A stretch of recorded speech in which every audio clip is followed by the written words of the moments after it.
Parannur saint Joseph ഇടവക ദേവാലയത്തിലെ തിരുനാൾ ആഘോഷം ഭക്തിനിർഭരം.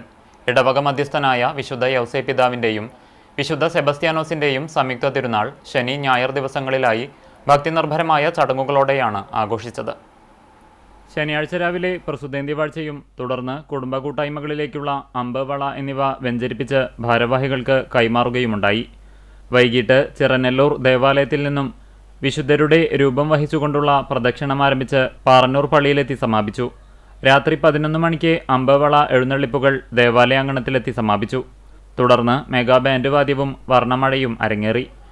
തിരുനാൾ ദിവസമായ ഞായറാഴ്ച രാവിലെ 9:30 നടന്ന ആഘോഷമായ തിരുനാൾ പാട്ടുകുർബാനയ്ക്ക് ഫാദർ റോജർ വാഴപ്പിള്ളി മുഖ്യകാർമ്മികനായി. ഫാദർ ലിൻസൺ തട്ടിൽ തിരുനാൾ സന്ദേശം നൽകി. വൈകിട്ട് 5-ന് ദിവ്യബലിയും തുടർന്ന് ഇടവക വിശ്വാസികൾ അണിനിരന്ന ഭക്തിനിർഭരമായ പ്രദക്ഷിണവും ഉണ്ടായി. ഇടവക വികാരി ഫാദർ പ്രിൻസ് ചിരിയങ്കണ്ടത്ത്, കൈക്കാരന്മാരായ V T. Babu, Jindo Tharakan, general convener K P. Jison എന്നിവർ തിരുനാൾ ആഘോഷത്തിന് നേതൃത്വം നൽകി.